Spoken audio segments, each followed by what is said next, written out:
Rob Tully in the house today, along with Tom Coates, as we take a look at the fiscal cliff and other political agendas by the administration. That's today, live on The View from a Pew. Let's get it started. Ha! Let's get it started in here. Let's get it started. Ha! Let's get it started in here.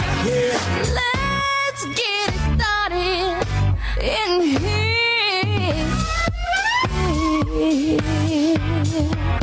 Welcome to The View from a Pew, a conversation among Christians who are out to grow their faith by asking the simple questions, the tough questions, and the stuff you really wish your pastor would talk about. Come on now, let's reason together. It's your voice we want to hear. The phone lines are open, so join the conversation. Call 855-244-0077. That's 855-244-0077. Now, here's your host, J. Michael McCoy.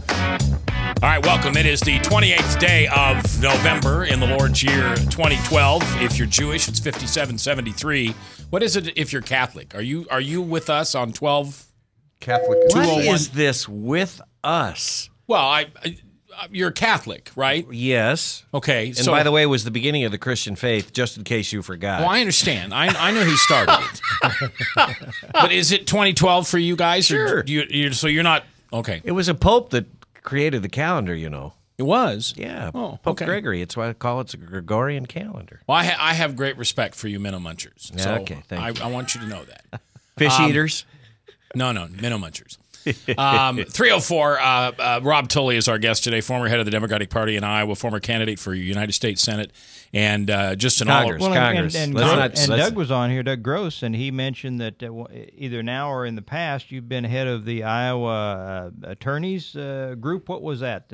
Iowa trial lawyers. Liars Iowa Club. trial lawyers. Liars Okay. Club. And is that a current position? Be careful. Or past? What's that? Is that a Oh, past? no, long time ago. 1992. That was a long time ago. Okay. All right. Yeah. Gotta remember. It was back when I had hair and it was brown. Back when my hair was short. All right. You got to remember, I have legal people in my family, so I have great respect for lawyers. I was going to be one myself.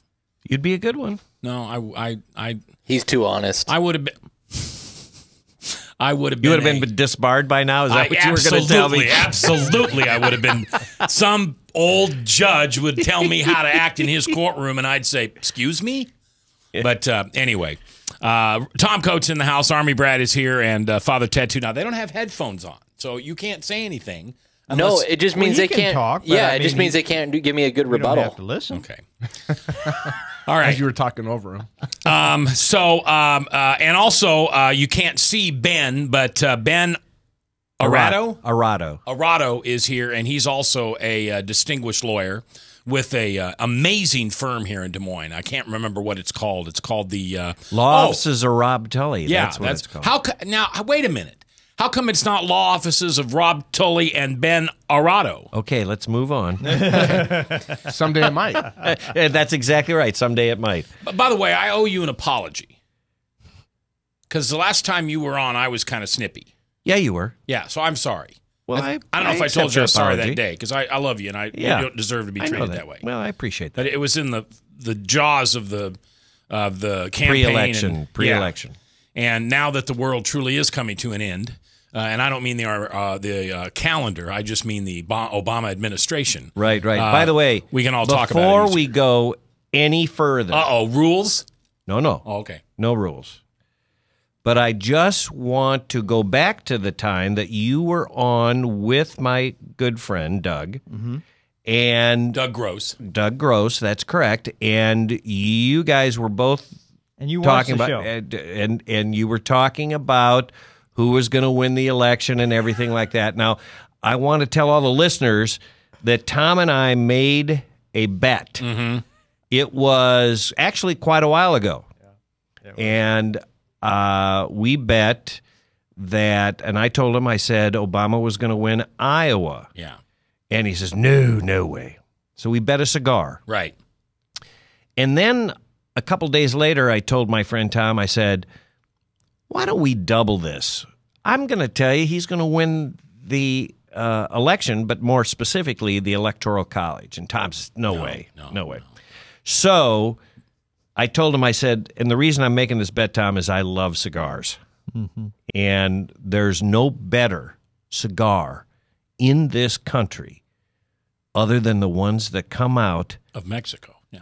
of my friend Tom's beautiful humidor that he has. And literally, you may have seen it. No, I've never been invited to their home. Well, Mac, I got to tell you Come something. with one of my This office. guy has more cigars. Oh, is this the one at the office, the tall one? The big one, yeah. Yeah, he's got more cigars than he'll be able to smoke in the remainder of his lifetime. So, a couple of things we need to do. One, we got to make sure we're in his will that you and I get those cigars. And if you don't smoke, I'll take them. You can have the cigars. Okay, you can have the humidor. I'll just No, take you the cigars. you take that all. Just Tom's friendship has been enough for me. But but I have to tell you, there is no greater connoisseur of fine cigars than Tom, and so I'm looking forward to going out to his office And picking out Picking two. 2 cigars over this election. And I can bring our was gonna let you cameraman pick- and- I was going to let you pick 2 from the club, but if you want to come to my office, you're more than welcome to. Well, you know what? I thought maybe you might buy me And lunch. you know what? If my prognostication skills had not diminished to the sorry level that they obviously have tritted to, I would make you a wager that I would outlive you, and that scenario. Well, would that's never easy. occur, Hell, I'd bet but, on you on that one. But I'm afraid to bet on me on that. I'm afraid I'd lose that one too. No. Trust me. I can Trust see me. it now. I smoke more cigars than you do, Tom, so you're good. The year is 2052, and this gray-haired, hunched-over little man comes on TV and says, "Hi, I'm Tom Coates for Consumer Credit of America." With a white hat on. Yeah, with a white hat. See my walker? I can go anywhere with my walker. All right. Why did Obama win? Well, I'm going to tell you a couple things. One, I think he had the right message. I really do. But secondly, and more importantly, they just had a organization that was absolutely second to none. And you know, Tom and I talk about politics a lot on our off time, and we do actually are very nice to each other when we talk, because we're straight shooters to each other. And I tell them when I think that Democrats are in trouble, or vice versa, and this particular election, even more so than the 2008. I thought 2008 they were really incredibly well organized, but they took it to a much higher level this time. Give you an example. As simple as they had everybody logged in, and Tom and I had this conversation about early voting. But when I early voted, and I just did it on a Wednesday, and I drove down to the auditor's office and voted, I received an email from Barack Obama, well, obviously from the campaign, thanking me for voting early. And that's how organized they were. They checked every single day. And, you know, Tom had this comment, and I thought it was kind of interesting at the time, saying, you know, all you're doing is banking people that are going to do it. And that's exactly right. But that allows your people to concentrate on the other people that haven't voted, so it's less stress on election day. And they did, and you know, it's always been good in Iowa, but they did it in Florida, they did it in Ohio, they did it in Pennsylvania, you know, and so it was an incredible organization. Who is Obama's golden child? Who's the guy that did Bush so well? Karl Rove. So who was Obama's Karl Well, Rove? his Karl Rove in terms of organization and everything would be David Plouffe. Okay. But, you know, they also had, you know, other individuals have been with him since the beginning. You know, David Axelrod, obviously. Axelrod's one I would think of. Is, but Axelrod's more of a message guy as opposed to, you know, David Plouffe's goes all the way back to Dick Gebhardt. He was Dick Gebhardt's chief of staff. really? And I've known him for a great many years. And but you also have to understand that they had younger people in this thing. And, you know, look at, if you want to analyze this race and that everybody was poo-pooing, is Nate Silver. You know who he is? He was the blogger for the New York Times that predicted every single state on point. I mean, he was right about every single state in terms of the polling. And he says his basic thing was, you know, all the polls can't be wrong all the time. And, you know, Tom and I had this discussion, you know, Rasmussen, which is basically a Republican-leaning poll, Oh, silly boy. No. I mean, it is, and because Democrats have Democratic-leaning polls, but the reality is that all the rest of them couldn't be always wrong all the time, and some of those polls were 5, 6, 7 points away from each other. Yeah. Rasmussen was on it. Now, eventually Gallup swung over and was agreeing with him again up until the hurricane hit. And Well, and I got to tell you, Gallup was wrong. I mean, but there at the very end, Gallup then showed it swinging back at the very end. Well, that could very well be. But the numbers that the polling that was analyzed, and I invite anybody that wants to go back and you can look them up. Nate Silver, it's the 530. Is it 538?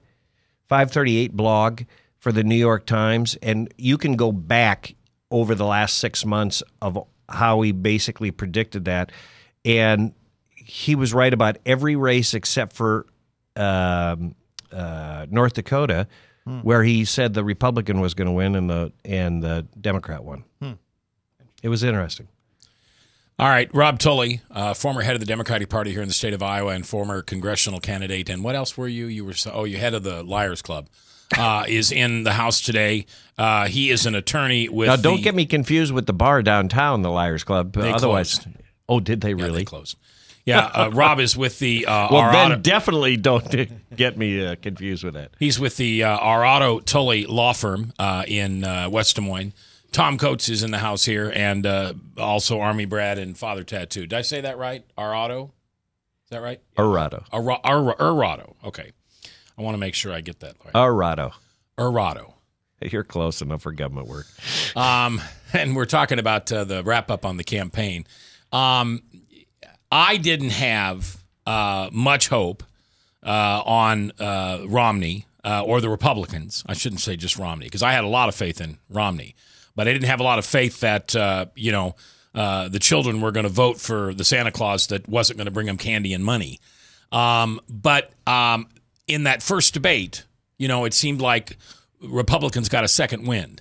As a candidate, how could Obama do so poorly in that first debate? debate? Yeah. I got to tell you, interesting Michelle. enough, I have a lot of great Democratic friends that say, he was playing rope-a-dope. I don't think he was. I think he was tired.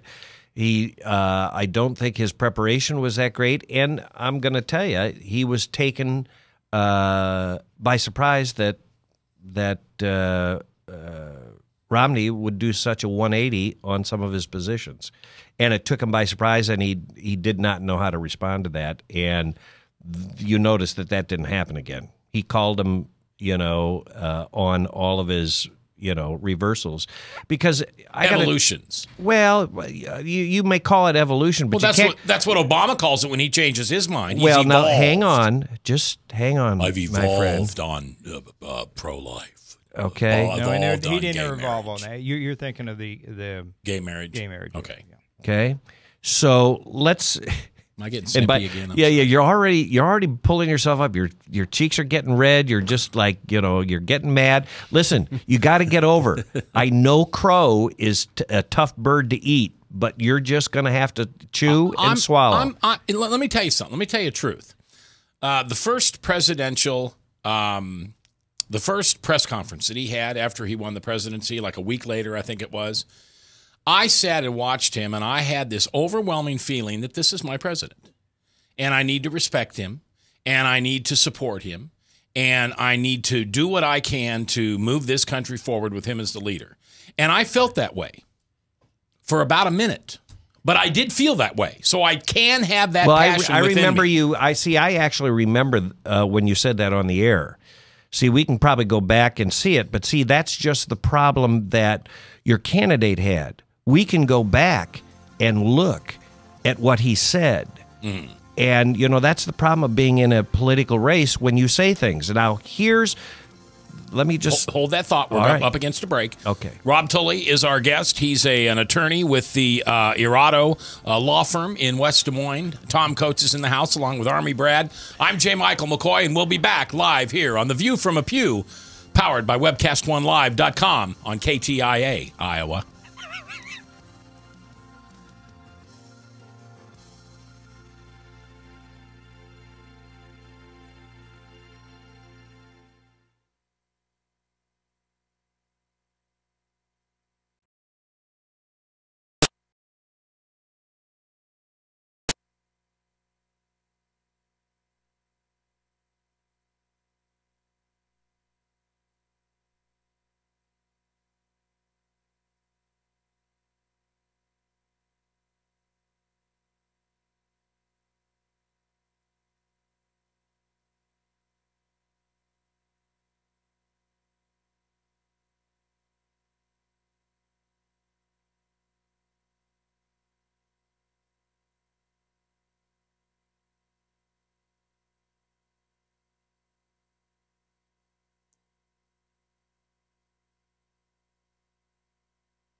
ever been told you're not a good enough Christian? Well, we have too. Join the conversation. Call 855-244-0077. Now here's your host, president of the Not a Good Enough Christian Club, J. Michael McCoy. All right, 321 on the 28th day of November in the Lord's year 2012. I'm J. Michael McCoy, and this is The View from a Pew. Tomorrow, Tom Clegg is on, and we're going to talk about the 5 essential characteristics that a successful church must have.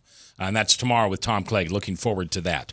All right. I made a mistake on the name of the law firm before. I kept calling it the Irado law firm for Ben Irado, and it's not. It's the Tully Irado law firm. I'm sorry. I totally forgot you were the founder. But aren't you in like, what do they call that when you're kind of like dead and no good anymore? They say you're in what? It's always at the bottom of the letterhead. Of counsel. Of counsel. That's right. That's right. I remember that.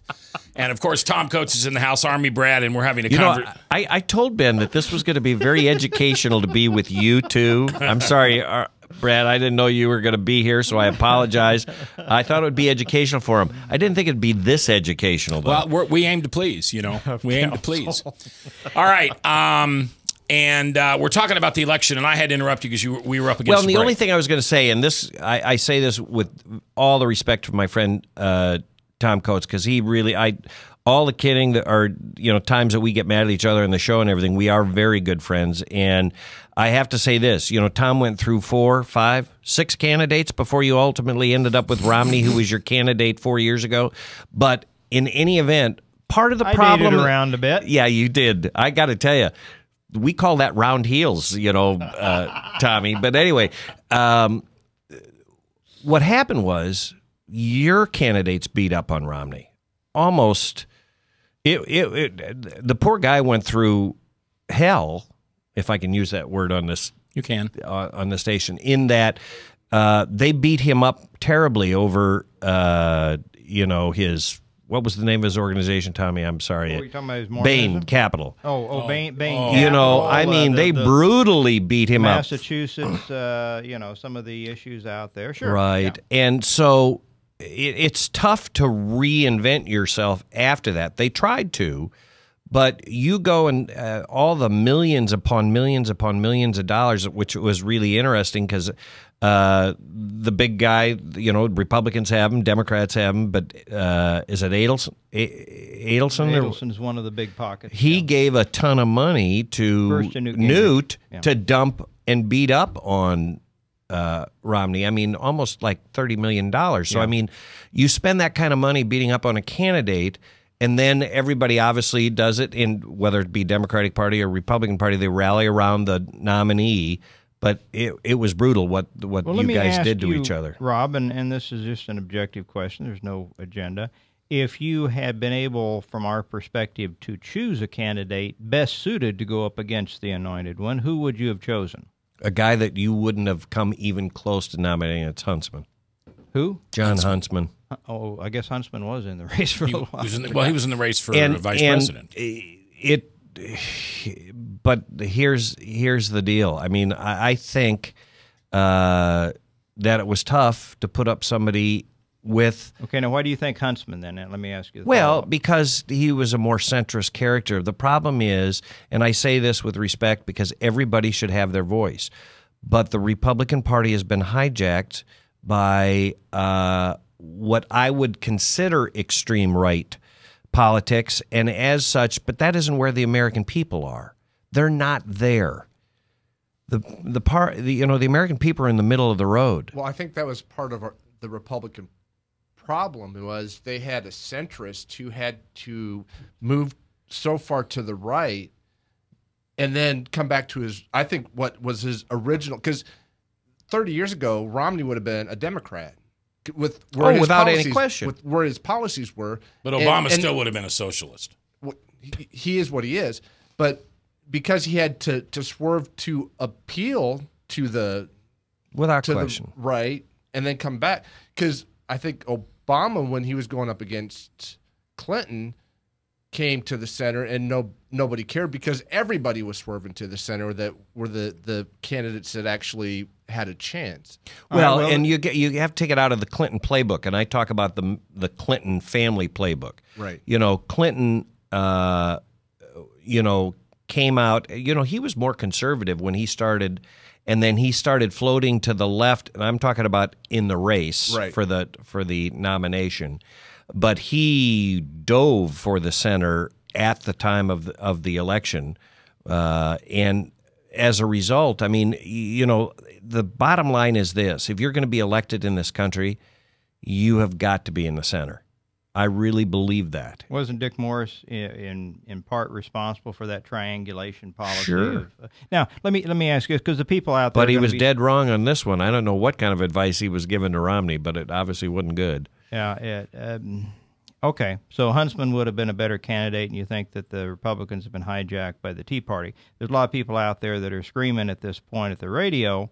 They're saying, what about the Democrat Party? I remember when my grandfather thought that FDR saved the country, and he was what they call an FDR Democrat, and Harry Truman came in after that.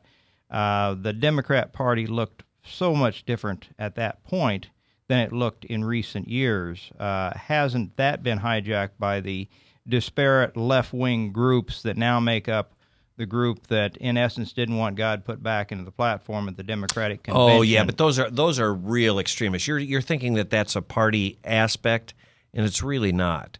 Those are extremists, but those people do not run the party by any way, shape, or form. And so that's hard. We can always point to craziness in party platforms. I think to even have a discussion about a party platform for all intent and purpose when you're talking about an election of any candidate, I mean, you would have people that if they actually read the Republican planks in the state Republican Party that are running out there, they'd go, I'm not for that.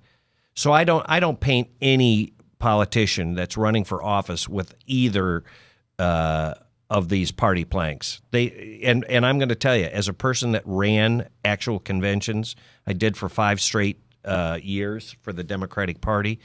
Those people that get that stuff in are the people that last the longest, because we get to the point when it gets crazy. I start ask for quorum calls, because if there's not a quorum, we're not getting into this kind of stuff, and that's how crazy stuff gets into the platform. Because there's people that will say that Harry Truman and JFK presidents in their day would be much more closely aligned to the Republican Party today than they would be the Democrat Party. Would you agree with that? Well, but Harry Truman is a much different situation. I mean, you have to go back. There was a great, I don't know if you saw it, there was a great show on the other night about Henry Wallace, Iowa native, that had been vice president from the beginning with FDR, was thrown off the ticket by party people because he was absolutely the most popular person, not only in the party, but in the country.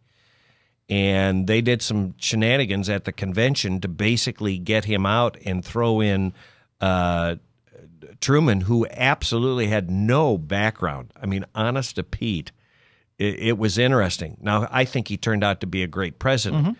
But, sometimes that's people grow into the job. Speaking of shenanigans at the convention, you're a strong Catholic. Yes, sir. You're wearing a Notre Dame shirt today, by the way. Congratulations on your number one ranking. Thank you. I got to tell you, 24 years. It's, it was a long time waiting. Yeah. Right. The Democratic Party of the United States threw God out of the platform. Tried hard. It was eventually put back in. No, it was not. Yes, it was. It was. They voted on that 3 times, and there was no quorum. Okay, so but the people by of the powers of the chair, he went ahead and put it back in. Okay, but you're illegally, right. The vote was never there. It had to be 60% or something. Yeah. Vote was never there. Yeah, illegally he did it. Yeah, that's right. That's right. So how did that make you feel when your party did that? I ignored it because I thought it was just the. See, you're preaching to the choir when you say that there are crazies that will do that. The idea that some people have in their mind that there's a separation of church and state, that the word God has to be removed from everything. I don't think that's the case. You're a good man. But and it's nowhere in the and Rob knows not the Constitution. Right. And so, I mean, the reality is I just think this is all a lot of oomph about nothing. You know what I want them to concentrate on? I want them to concentrate on making the country better. Mm-hmm. I want to do it for myself. I want to do it for my relatives. I want to do it for my friends. I want to do it for my Democratic friends, my Republican friends. We have got to reach a point in this country where people have to lay aside the point of wanting to have power and instead use the power that they have to what they were elected to do, and that is to serve the people and do what's in the best interest of all of us. It just hasn't been happening. Is there too much of a financial and ego benefit in being in Congress or Senate so that we're not getting the right people? Well, you know, that's an interesting. I don't think that it would be in and of itself a reason why whether their people are good or bad. I base that on how they perform. I don't think it's a big incentive for people to run for office because, quite frankly, they don't get paid very much money for all intent and purpose for everything that they do and all their travel and da-da-da-da-da. So how do guys like Harry Reid go from nothing to be big multimillionaires and they've had no... You mean like Chuck Grassley?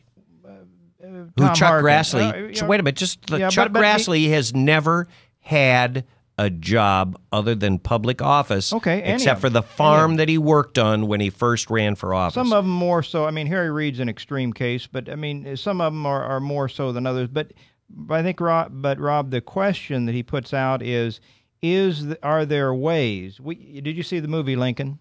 I haven't yet. In fact, I was hoping to see it tonight. Heck of a movie. And the things that were going on under Lincoln's day, you'll get a real kick out of, and you need to see it. So basically, you're talking about people getting rich doing these jobs. The enrichments with the bribes and the entitlement job, and all of those types of things were going on then. Are of course much grander today. Is the inherent corruption of the office, either to entice somebody in that is doing it from an ego standpoint, like Mac asked, or wants to further enrich themselves in some fashion. Well, that you're making the assumption that they get involved in this to enrich themselves, and I'm not sure.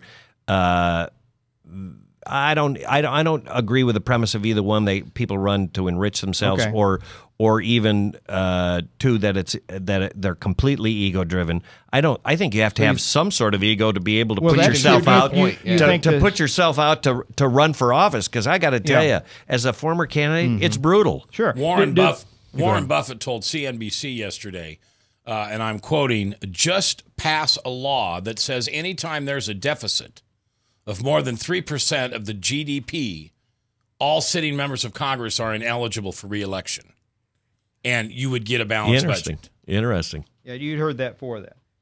Do you think the system is inherently corrupting? And he's also in favor of raising taxes, but that's another question. Yes, he is, and that was a kind of a canard when he raised it and said that he was taxed at a lower rate than his secretary, understanding that nearly all of his income comes from dividends, capital gains, and so forth. But he still agrees with raising taxes on I those understand. particular. He's a Democrat. I mean, Warren Buffett's a Democrat. The point. Okay, we've got to cut now. Hold that. Take a break. One of the things I want to talk about when we come back, and we're kind of getting into this, is the fiscal cliff and what we need to do here. And then I want to look ahead at 2016. I have a theory who's going to be the Democratic nominee. I'm serious. Okay. I won't bet you a cigar, but I'll bet you like a Ted's Coney Island chili dog. Oh, now you're on. Yeah, okay. We're coming back. Rob Tully is here, and Rob is with future Supreme Court Justice Ben Arado, and, of course, Tom Coates is here along with Army Brad, and we'll be back live here on KTIA, Iowa, powered by WebcastOneLive.com. Leach, owner and general manager of Service Legends. I brought along a couple of the home comfort heroes. Hi, I'm Tammy Wells. I am Nick Wondershad. I am administrative manager. I am the senior technician from Service Legends. It seems like every good thing, when you feel it to the bone that it's good, there's a lot of hard work put behind it. I don't think that you can fake it and have it turn out good. You know, if we seem like, okay, that's just weird, it's just a furnace, why would you believe so deeply in a furnace? It's not just that, you know, we want to show the world that you can have good service. Yeah, I mean, it's got to be, it's your home. You know, it's built into our daily trainings, it's built into our culture, that we're going to do whatever it takes to have each client say they love us, period. That's why we spend all the hours in the training that we do. And if we guarantee it's going to be a good experience for you, or else it's free, what type of work do you think we're going to do? There is a guarantee. Temperature selection guarantee, fixed right or it's free guarantee, comfort guarantee, best value guarantee. All of these guarantees hold us accountable to ensuring that we exceed your expectations. And if for whatever reason we fail and we can't make it right, we guarantee all of those guarantees with a 100% money back guarantee. I mean, if you don't think that your technician can fix it right, are you going to say that to a client? No. You don't have to worry about having a technician come to your house. We drug test, background check all of our team members. We put safe people in your home. Each and every one of our service techs, 400 hours a year in training. You tell it the minute they walk in the door. They know what they're doing, they've done their homework, and they actually truly care about what you want. Because at the end of the day, you're the person that makes sure I have a job. They're going to be listening. They're going to want to know what your challenges are. Then they're going to come and give you options, and you get to choose. If I'm there to help and I make it easy and painless, I did my job right that day. Well, when it comes to your comfort, safety, and your family, you don't necessarily go buy the most expensive, but you get the most bang for your buck. Oh, it's worth it, because there's a lot of people that will find a way to get it to work right now and then leave and then come back, charge you again, and the cycle just repeats itself. So when I'm out there looking at the furnace, I want to find why it failed today. How can we change the part today with something that you're not going to have to worry about? Is it worth changing the part today? I mean, you can put a lot of money into a furnace. I can fix parts all day. There's good job security in that for me, but is it the right thing for you? I get a lot of the phone calls of after the technicians are there. They're just in awe. They're like, wow, you guys are great. I mean, I don't even know what to say. You guys are great. Everything you did was perfect. It was great. Keep going though, I like this. Just give us a try. I'm gonna take all the risk. I've got the time to make this right. I've got the support to make it right. Just check us out. And if you don't see the value in what we do, I mean, fixed right or it's free or 100% money back. enough said.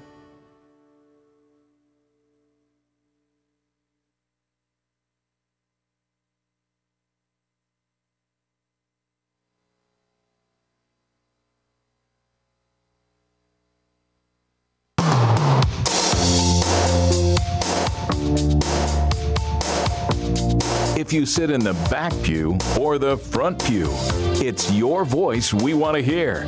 The phone lines are open, so call 855-244-0077. Now, here's J. Michael McCoy.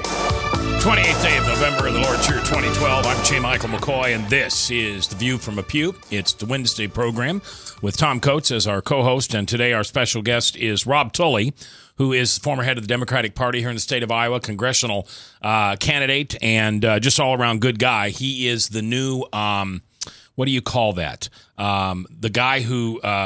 when you just get out of, when you're going to law, clerk. He's the new clerk for Supreme Court Justice Ben Arado, who's also in studio with us, but Ben isn't saying anything. All Wisely, right. I think.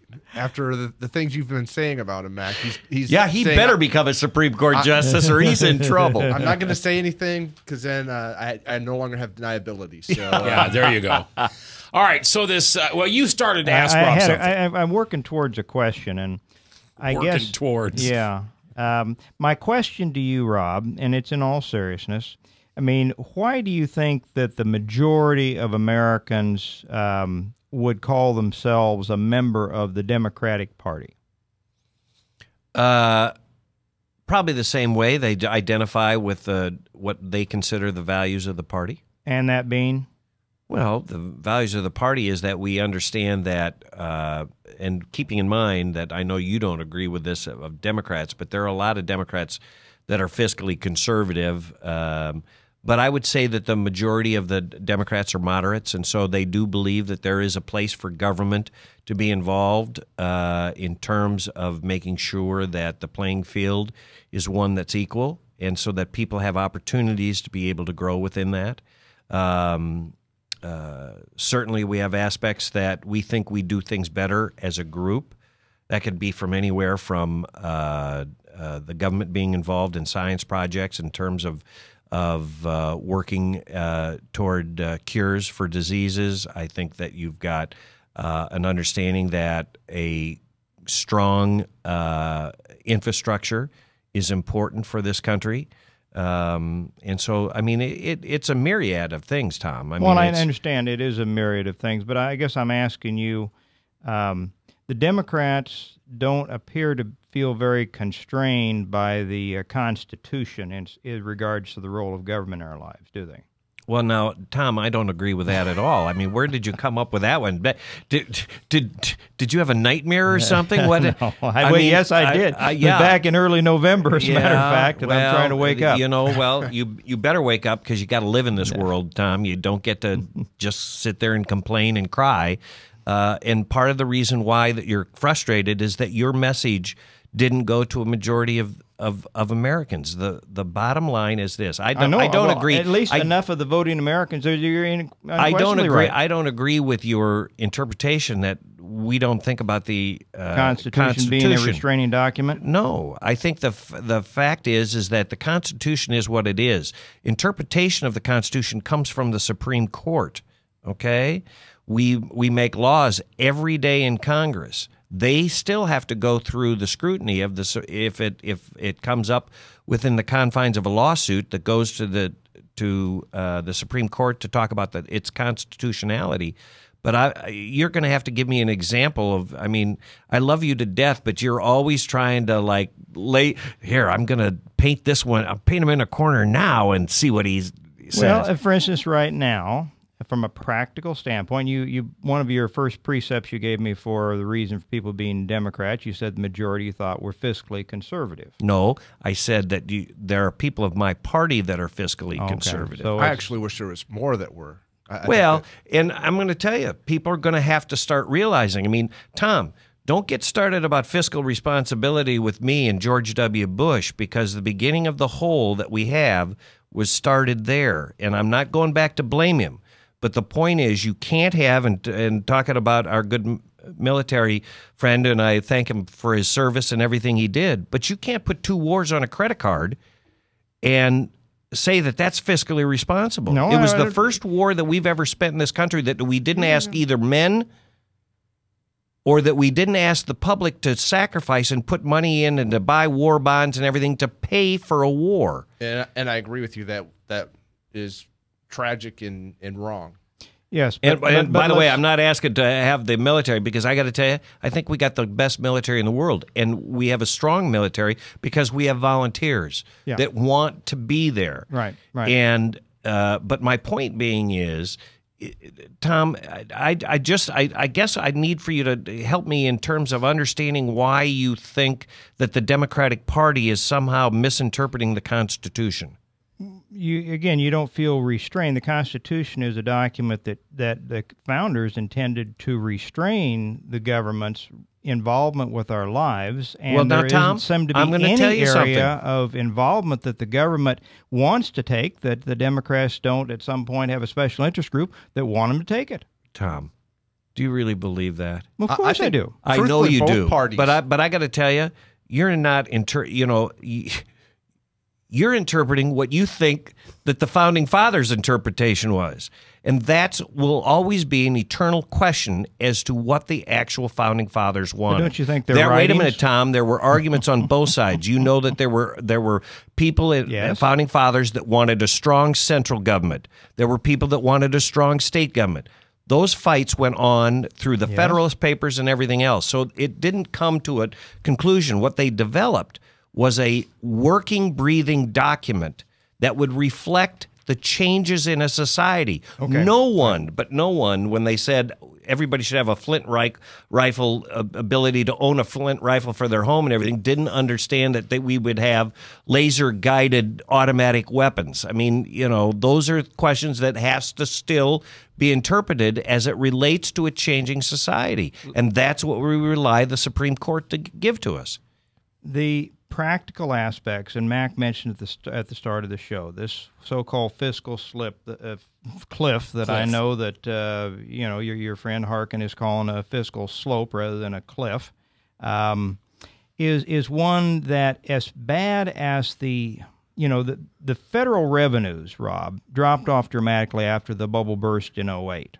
We now have the revenues going into the Treasury back up to the level they were prior to the bubble burst in 2008. So it is not the issue of the revenues, and yet the federal government has grown to the point that we're now running a $1.6 trillion annual budget deficit. As bad as that is, The bigger problem long term is the issue of entitlements. Social Security, Medicare, Medicaid, and now if it's left in place and the Supreme Court doesn't overrule it, what's euphemistically called Obamacare runs close to a $60 trillion unfunded deficit that dwarfs even the talk that we're having about the budgets. And that Harry Reid and his buddies don't even want to discuss any change to the entitlement issue. I will never, because of past experience with you, ever take your figures to be true. Because you take whatever figure that you can find. Did I throw out that you find well, no, but a with? $60 trillion deficit, please. Some estimates have it as low as 50, but Tom, some estimates as high as 80. I was taking a fairly low number at 60. Tom, I love you to death, but you always go and find whatever that you agree so you with wouldn't touch in terms entitlements of, either. What's wait a minute, that isn't between friends? Yeah, exactly. But that's not my point, and you didn't ask me that. Is your question finally, after all that diatribe, is your question to me, would you cut entitlements? Would you make an entitlement reform, not just cutting, but a significant well, I think that, reform? You know what? It was done only once before. And you know who did it? A Democrat, Bill Clinton. And so the reality is it has to be. Everything has to be looked at in this country, including paying down the debt that your party left us with. Well, I think one thing that needs to Well, wait a minute. happen- My party didn't declare war on Iraq Your or party Afghanistan. was in full control of the House and Senate when it happened. But guess what? Did you know that the president spent the money without the House? Okay. The House had nothing to do with that, my friend. Oh, yes, it was. All right, we'll let It you, was off budget, and you know that. I'm Now going to put a stop tape down that. the middle of the seat and make you boys sitting on your own Honest to side God, now. Tom, you drive me crazy. When we come back, we're going to talk a little bit about 2016 and who we think might be the candidates on both sides. We're coming back live here on The View from a Pew. It's the Wednesday edition with Tom Coates. You are terrible. And the incredible Mr. Rob Tully, formerly with the Tully Arado law firm and now working with Hope Ministries as the head homeless coordinator. We're coming back live here on The View.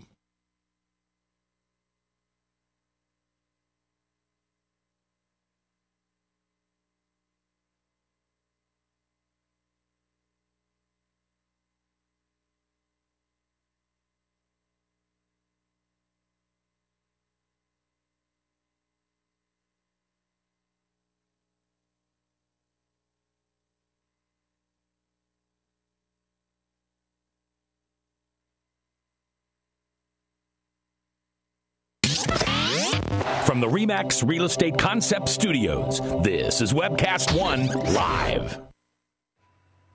Drug and alcohol addiction slowly steals a person's identity, tearing away pieces of their life little by little until one day it seems like the hope of a happy future is gone and there's no chance of getting it back.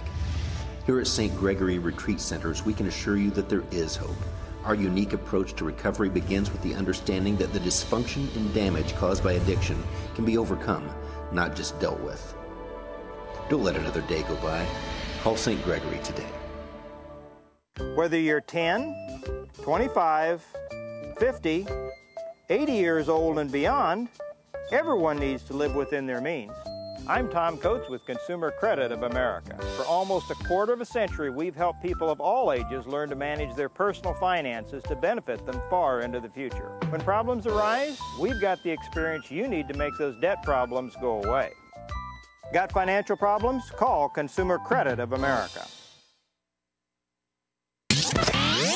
From the RE/MAX Real Estate Concept Studios, this is Webcast One Live.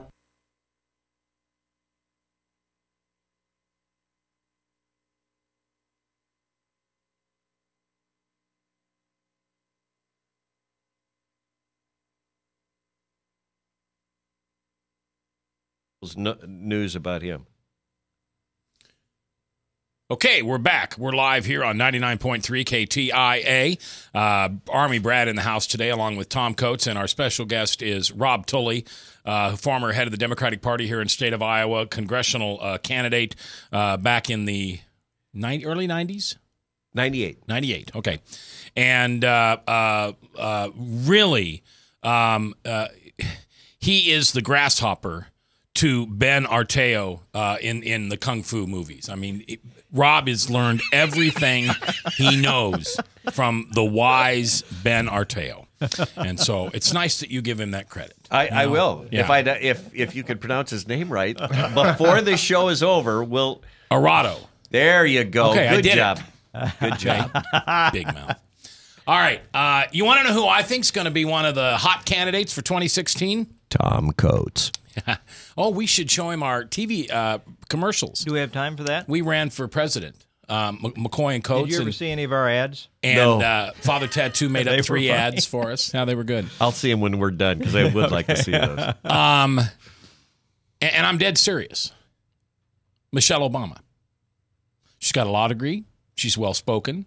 She is a woman, and we have not elected a woman yet. She has a fairly good relationship with most of the people that surround her president, unlike Nancy Reagan did in the White House. She's young. In 4 years, her oldest daughter will be in college, and her youngest daughter will be 16, something like that. Interesting.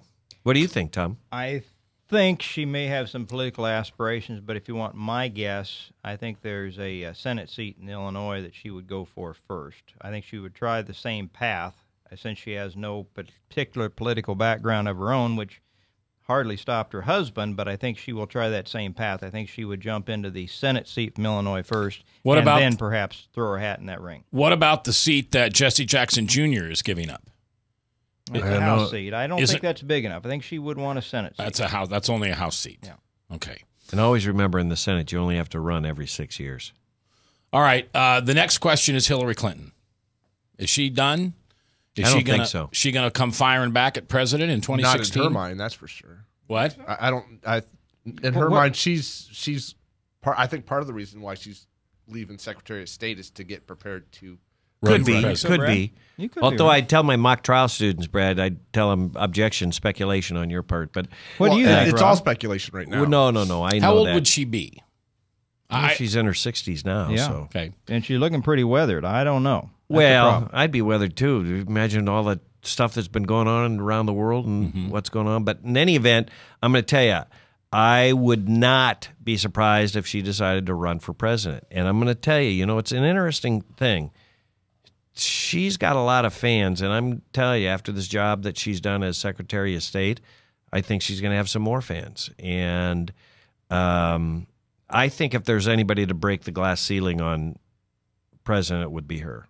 Instead of Michelle Obama. Yes. What about Biden? I know Joe. He's I love the guy. He has a tendency to open mouth, insert foot. Yes, sir. I just don't think that's realistic. Okay.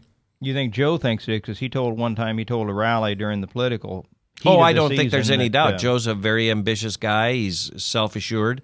But I don't think, let's face it, he ran for president twice before and didn't get a lot of excitement. So I just don't, there's nothing about his vice presidency that tells me that people would naturally just flow there. Okay. As opposed to Al Gore. Okay. Meaning that, right. People flowed to Al Gore naturally, and he was a younger candidate, et cetera. So I don't personally.